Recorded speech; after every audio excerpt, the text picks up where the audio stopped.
네, 국내 소식들 모아봤습니다. 자, 이 중에서 어떠한 종목과 그리고 어떠한 이슈들을 봐야 될지 오늘도 모닝 스탠바이에서 함께해 주시기 바랍니다. 자, 퍼스트 프라임 리서치의 손여로 팀장입니다. 팀장님, 안녕하십니까? 네, 안녕하십니까? 네. 자, 뉴욕 증시가 어쨌든 오늘 하루는 쉬어가는 그런 흐름들을 보이고 있습니다. 국내에서는 뭐 이러한 부분에 좀 많이 디커플링은 됐던 모습이었었기 때문에 크게 걱정은 안 들긴 하는데요. 오늘 개장 전에 봐야 될 체크 포인트들 어떤 게 있을까요?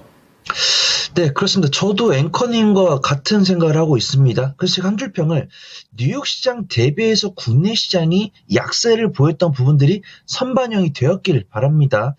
최근 한 달 동안 보면은 사실 제가 반도체랑 2차 전지를 워낙 좋아하다 보니까 이 반도체랑 2차 전지를 좋아하시는 분들께는 아쉬운 장세였어요. 근데 뭐 전력설비라든가 조선이라든가 원전이라든가 혹은 뭐 엔터 관련 개별 종목 매매라든가 이런 것들이 가능하신 분들은 사실 최근 한 달도 재밌으셨을 겁니다. 그 다음에 최근 2주간에는 사실 삼성전자가 아니더라도 좀 수익을 가져갈 수 있는 섹터들이 많았어요.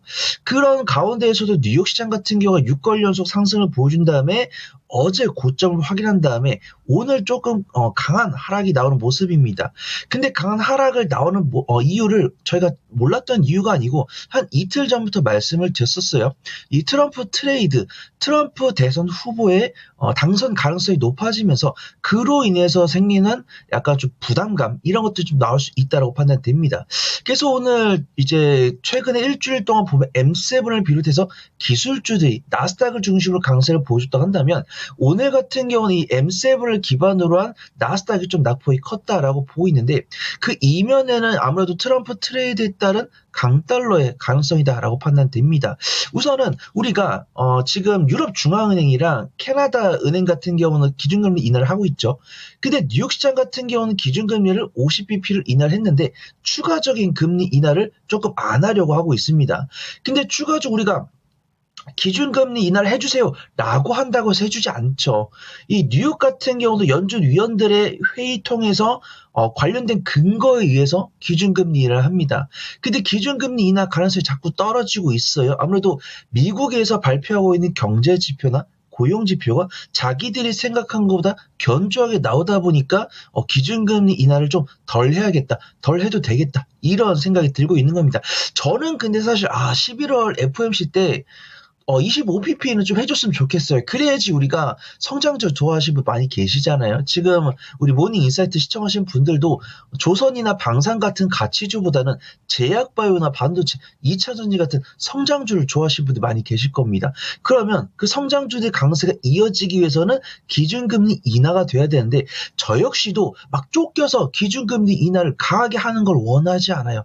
우리가 기준금리가 보통 1.5%에서 2.5%대에 유지하고 있었는데 어떤 유동성을 공급하기 위해서 5% 이상까지 올라갔으면 결국 자동적으로 자정하는 과정 속에서 1.5, 2.0까지 가야 되는 건 맞는 겁니다. 근데 우리가 경기가 너무 어렵고 물가가 자꾸 오르니까 기준금리를 인하를 해야 된다. 이런 이 강박관념, 의무감이 기준금리 인하를 하는 거는 저도 좋아하지 않아요. 근데 미국의 경기가 너무 탄탄하다 이런 평가가 있다 보니까 연준 위원들도 기준금리를 좀 천천히 해볼까? 천천히 인하해볼까? 이런 뉘앙스가 나오는 부분들이고 연준 베이지북도 이 경제활동의 둔화 지역이 전월에 비해서는 안 보인다 이런 이야기가 나오면서 기준금리 인하에 대한 카드를 조금 넣으려는 모습이 좀 나와주고 있습니다. 그 다음에 이 기준금리 인하를 떠나서 원화 약세, 강달러, 국채금리 이런 것들도 성장주들에 대한 좀 부담감이 될 수 있습니다. 우리가 원달러 이제 기준금리 인하를 처음 하겠다라고 했을 때 국채금리가 몇 프로였는지 달러 인덱스가 얼마였는지 원달러 환율이 얼마였는지 기억나실 거예요. 10년물 국채금리 같은 경우도 3.8%까지 내려갔었고 달러 인덱스도 100달러대 초반대까지 갔었고 원달러 환율도 1305원, 1310원까지 갔습니다. 그러면 상식적으로 우리가 기준금리를 인하를 안 하고 동결하면은 그 지표들이 그 가격대 있어야 되거든요. 근데 기준금리를 우리는 올리지는 않을 뿐더러 동결을 하거나 25bp 인하를 할 거면은 그 경제 지표들이 그 가격권이 있어야 되는데 기준금리를 동결할 것 같다. 이런 뉘앙스가 나오다 보니까 국채금리도 4.2%, 달러 인덱스도 103, 그 다음에 원달러 환율도 1370원까지 올라가는 모습이죠. 다행히 이 엔화도 148원, 150엔 이렇게 좀 안정권까지 오면서 우리가 이 엔캐리 트레이드에 대한 위험은 벗어났지만 오히려 이 트럼프 트레이드라는 리스크에 조금 이게 노출된 것이 아닌가 그렇게 판단됩니다. 그래서 오늘 국내 시장 중요한 부분은 뉴욕 시장이 꽤나 낙폭을 좀 기록을 했죠. 마이너스 1%가량 낙폭을 기록을 했는데 국내 시장이 이거를 좀 이겨냈으면 좋겠습니다. 그래서 저는 오늘 국내 시장을 예상을 했을 때 약간 근소하게 개파락해서 시작하지 않을까 판단해요. 왜냐면 어제도 양시장 외국인과 계리 강한 순매수가 들어왔기 때문에 차익 실현하고 싶을 겁니다. 근데 뉴욕 시장이 오늘 마이너스 1%가량 하락을 했으니까 차익 실현하기 딱 좋은 장세가 나왔다 그렇게 판단해요. 근데 다만 제 희망사항은 늦어도 2시 반에는 조금 저가 매수가 들으면서 어제 보여줬던 추이 이어갔으면 좋겠다라고 판단을 하고 있고요. 만약에 우리가 생각대로 안 되더라도 얼마든지 포트폴리오 조정을 통해서 안정적으로 수익을 만들어 나갈 수 있는 구조 만들 수 있다. 그렇게 말씀을 드리도록 하겠습니다. 네, 자, 미국 증시의 하락은 조금 국내에선 제한적일 수 있다라는 전망과 함께 기준금리 인하 가능성 그리고 원화 강세인 환시장, 자, 이러한 부분들을 고려하면서 국내장 오늘 후반에 또 반등이 좀 나올 수 있는지를 체크해 보자라고 포인트 잡아주셨습니다. 자, 그럼 관심주 들어가 보겠습니다. 첫 번째 키워드 어디인가요? 네, 오늘 SK하이닉스 실적 발표 있고요. 엔비디아 고점권입니다. 그 와중에서 삼성전자에 대해서 주목을 어떻게 해야 되는지 제가 반도체 전반에 대해서 또 이야기 드리도록 하겠습니다. 네, 이른바 K반도체의 미래입니다. 지금 삼성전자와 SK하이닉스의 그런 탄력이 좀 다른 부분들이 이번 주에 계속 나오고 있는데요. 어떠한 포인트를 볼까요? 네, 두 번째 키워드에서 2차 전지 말씀드릴 건데 사실 2차 전지는 크게 걱정이 안 된다라고 판단합니다. 근데 삼성전자를 비롯한 반도체는 좀 걱정이 되실 것 같아요. 반도체 이제 삼성전자 같은 경우는 좀 걱정이 되실 거고 SK하이닉스는 어제 종가가 19만 6천 원이었고 엔비디아 같은 경우는 140달러를 돌파하면서 이제 지금 140달러 아래로 내려왔지만 엔비디아랑 SK하이닉스 밸류체인을 보유하신 분들 크게 걱정이 안 되실 거다라고 판단합니다. 그다음에 삼성전자 입장에서도 이제 저평가율을 또 갖고 있고 외국인의 순매도 잔여 비중이 얼마 남지 않았다. 그다음에 삼성전자 경영진 분들도 약간 스탠스를 바꿔 나가는 부분들이 있기 때문에 그 부분을 좀 체크를 해봐야 된다라고 판단을 하고 있고요. 엔비디아 실적 발표는 많이 남았지만 엔비디아의 실적은 잘 나올 거다라고 판단합니다. 차세대 GPU라고 볼 수 있는 블랙엘이 1년치 이상 완판이 되었기 때문이죠. 그 다음에 저번 주 제가 이 모닝 인사이트 화요일에 출연했는데 수요일과 목요일에 굵직굵직한 뉴스 두 가지가 나왔습니다. 수요일엔 ASML 실적 발표가 있었죠. 시장의 기대치를 굉장히 하회하는 실적을 발표했고 TSMC 실적 같은 경우는 이제 SK하이닉스랑 연동이 되어 있죠. TSMC 같은 경우는 전년 동기 대비해서 거의 50% 이상 향상된 실적을 발표했습니다. 근데 안타깝게도 그때 지적적 리스크가 나왔었고 저번 주 후반과 이번 주 초반에 트럼프 트레이드 뉴스가 부각이 되면서 국내 시장이 조금 약세를 보여주었어요. 근데 저는 TSMC랑 엔비디아의 호실적인 발표가 되고 있기 때문에 SK하이닉스는 그와 연동된 낙수 효과를 얻을 것이다. 그렇게 보고 있습니다. 삼성전자도 사실은 지금 31거래일 연속 외국인의 순매도가 나오고 있지만 장중에 시장을 보신 분들은 아시겠지만 삼성전자의 간혹 순매수가 찍혔습니다. 그래서 우리가 이 정산수급을 봤을 때는 순매도였지만 가수급 상황을 봤을 때는 외국인이 순매수를 넘는 모습이 확인됐거든요. 언제였냐면 TSMC 실적이 발표됐을 때, 그 다음에 엔비디아의 블랙웰이 1년치가 완판이 됐다. 그 다음에 SK하이닉스에 대한 3분기 실적 발표가 기대가 된다. 이런 세 가지 뉴스가 나왔을 때는 삼성전자 외국인 순매수가 확인이 됐어요. 근데 대외적으로 이제 뭐 ASM의 실적 발표도 있고 지정학적 리스크도 있고 트럼프 대선 후보의 트레이드 이 뉴스가 나왔을 때는 삼성전자보다는 좀 SK하이닉스로 집중을 하는 것이 낫겠다 이런 뉴스가 나오면서 삼성전자가 안타깝게도 순매도로 전환이 돼버리는 그런 모습이 나왔습니다. 근데 삼성전자 입장에서는 자신들의 쇄신과 기술 개발에 노력을 하겠다 이런 뉴스가 나왔습니다. 그래서 삼성전자의 파운드리 사업을 담당하고 계시는 전기체 부사장께서 서울 강남구 코엑스에서 열린 반도체 산학연 교류 워크숍에서 2017년에 파운드리를 설립한 이후에 TSMC와 점유율이 조금 벌어지고 있지만 이 점유율 격차를 좁히기 위해서 노력을 하겠다 이런 이야기를 하고 있고요. 기술력으로는 우리가 못 이길 것이 없다라는 자신감을 표출했습니다. 그래서 저는 이 부분에 대해서 부정적으로 볼 필요는 없다라고 판단하고요. 하지만 이 외국인 같은 경우 이 삼성전자의 자신감보다는 이 삼성전자를 둘러싼 대외적인 매크로 변수에다가 집중을 하고 있기 때문에 삼성전자 추가 매수 타이밍은 지금은 아니지만 이 삼성전자의 자신감을 표출한 뉴스가 나왔을 때 외국인이 간혹 순매수를 하려는 의도를 보여주고 있으니까 우리는 이 부분 체크를 해보면 좋다라고 판단하고 있고요. 그 이전까지는 당연히 SK하이닉스 보시면 좋을 것 같습니다. SK하이닉스 같은 경우도 제가 19만원 초반대랑 18만원 중후반대에서는 최초 매수를 해도 된다라고 말씀을 드렸기 때문에 SK하이닉스를 가지고 지금 걱정을 하시는 분들은 안 계실 겁니다. 그리고 저 역시도 2주 넘게 3주 넘게 삼성전자는 현비중 그대로 내려놓으시고 SK하이닉스 쪽 보는 게 맞다라고 보고 있고요. SK하이닉스 오늘 실적 발표하죠.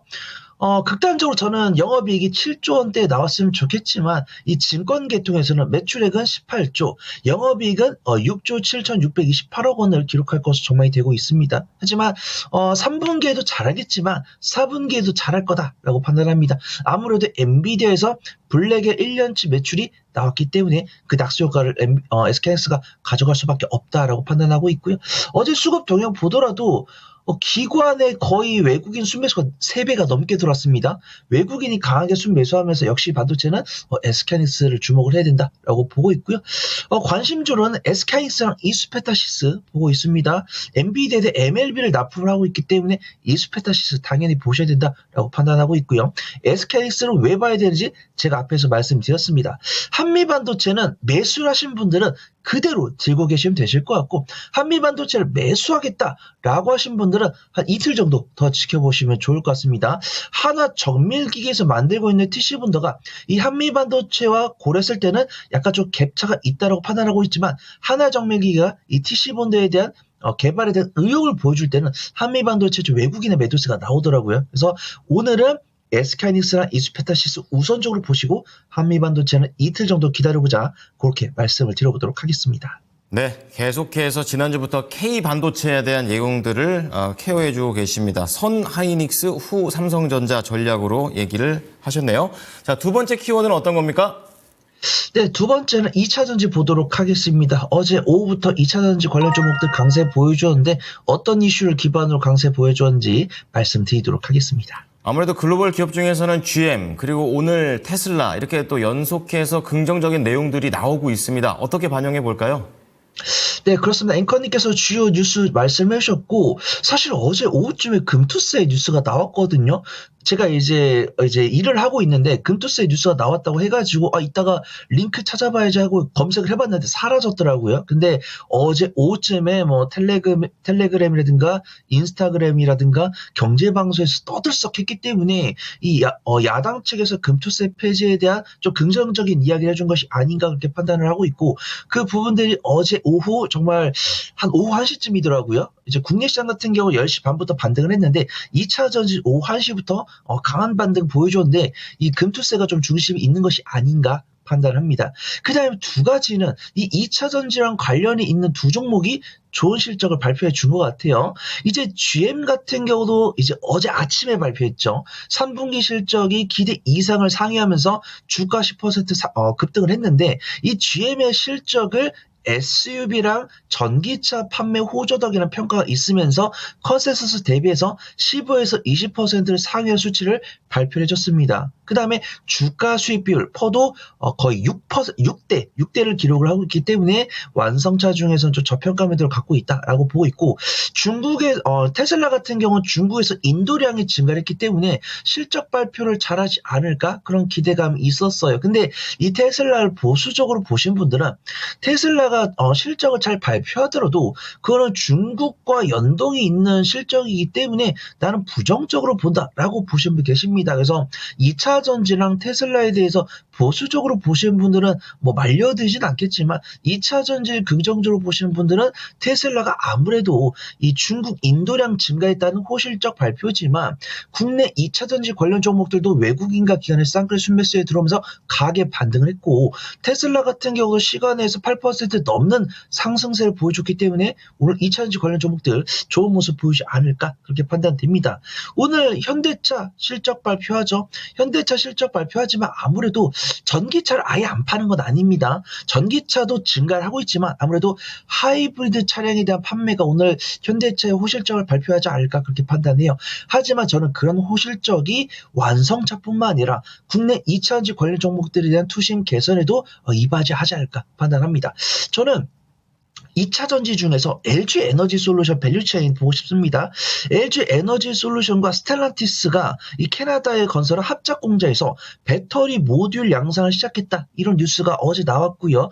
그 다음에 저번 주에 LG 에너지 솔루션이 포드에다가 13조 규모의 배터리 공급 계약을 맺었다라는 뉴스 나오고 있습니다. 그래서 배터리 화재 뉴스가 나왔을 때도 사실 LG 에너지 솔루션이 가장 강했고요. LG 에너지 솔루션 잠정 실적 발표했죠. 물론 AMPC 영향 덕분이지만 1분기에 이어서 영업이익폭이 증가하는 좋은 모습 보여줬습니다. 그 다음에 포드를 비롯해서 GM과 포드를 비롯해서 완성세 수준 뉴스가 나왔을 때는 LG 에너지 솔루션의 올해 하반기 실적 향상세가 더 부각될 수 있다라고 판단을 하고 있고요. 지금 이 스텔란티스의 배터리 모듈 양산을 시작한 것이 올해 하반기나 내년 상반기에 실적 퍼포먼스를 보여줄 거다. 그렇게 보고 있습니다. 관심주로는 전 LG 에너지 솔루션과 포스코 퓨처를 보고 있고요. 매매를 잘하시는 분들은 LNF 보셔도 될 것 같습니다. 분명히 LG 에너지 솔루션은 2분기부터 3분기까지 실적 향상세를 보여주고 있는데 그와 친한 LNF는 실적 향상세를 못 보여주고 있습니다. 여전히 적자 기록을 하고 있어요. 근데 테슬라의 호실적 뉴스가 나왔을 때는 이 LNF가 일간 변동성이 큰 게 맞습니다. 근데 실적이 안 나오고 있는데 변동성만 크다고 제가 우리 시청자분들께 소개를 드릴 수는 없겠죠. 그래서 실적이 나오면서도 전반 기업과 연동이 되면서도 외국인과 기관의 수급이 들어오고 있는 LG 에너지 솔루션과 포스코 퓨처엠을 유심히 지켜보시면 좋을 것 같습니다. 자, 전기차의 실적 향상 속에서 두 가지 종목을 말씀해 주셨습니다. 자, 마지막으로 관심주 들어보겠습니다. 핵심만 부탁드릴게요. 네, 저는 오늘 단기적인 관점으로 한국석유 보려고 합니다. 오늘 그 유가 같은 경우는 마이너스 1%가량 하락을 했는데 저는 유가의 1주, 2주 전이 차트를 본다고 했을 때는 단기 바닥권에서 상승한 부분에 따른 단기 차익이 나왔다. 그렇게 평가를 하고 있습니다. 그래서 한국석유 같은 경우는 아스팔트 가공 및 판매 사업을 영위하고 있고 국내 아스팔트 매출 시장의 70%를 차지를 하고 있고 합성수지 사업도 영위를 하고 있습니다.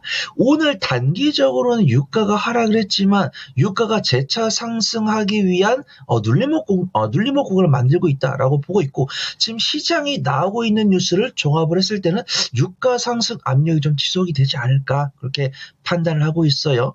일단 첫 번째로는 러시아랑 우크라이나 지정적 리스크가 지속이 되고 있죠. 이 북한 파병이 맞냐 아니냐를 두면서 이 러시아랑 우크라이나가 드론을 이용한 공격을 하면서 이 지정적 리스크가 심화가 되고 있습니다. 그 다음에 이스라엘과 이란도 좀 치고받고 하고 있죠. 지금 계속 수장이 죽어나가고 있고 투항을 요구하고 있고 인질 관련 영상이 나오면서 이스라엘과 이란 관련 지정적 리스크 나오고 있습니다. 그 다음에 미국의 경제 지표가 좀 강세를 보여주고 있고 트럼프 대선 후보가 우세를 보여줄 땐 아무래도 이 트럼프 대선 후보 같은 경우는 석유 화학 사업을 장려하기 때문에 원유 수요가 증가할 겁니다. 그러면 원유 가격이 증가하겠죠.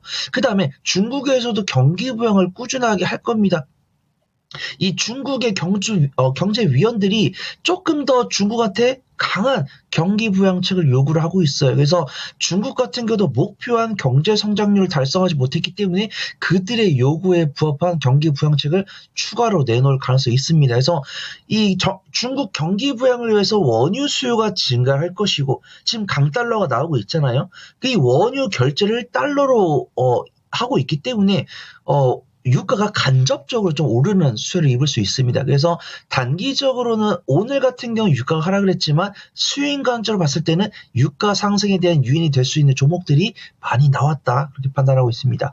지금 한국석유 같은 경우 바닥권에서 5개월 연속 양봉 나와준 모습이고 오늘 외국인 순매수 들어왔습니다. 그래서 매매를 잘하신 분들 중에서 유가 관련 종목들 매매하고 싶다라고 하신 분들은 흥구석유, 중앙에너비스, 대성에너지 보시면 좋겠지만 유가 관련 종목들 중에서 좀 흑자 기업 없나요? 조금 내가 유가 스탠스를 잘 체크를 못하더라도 안정적으로 가져갈 종목 없나요? 라고 하신 분들은 한국석유 지켜보시면 좋을 것 같습니다. 네, 자 오늘 종목들 많이 나왔습니다. 손유루 팀장의 종목들 정리해 드릴게요. 자, 첫 번째는 K 반도체 관련해서 자 삼성전자냐 SK 하이닉스냐 저울질 하시는 분들 우선은 SK 하이닉스와 이수 페타시스 밸류체인으로 함께 보시고요. 이제 두 번째에서는 전기차들의 글로벌 실적 향상에 대한 그런 분위기를 타서 셀 기업에서는 LG 에너지 솔루션 그리고 소재 쪽에서는 포스코 퓨처엠입니다.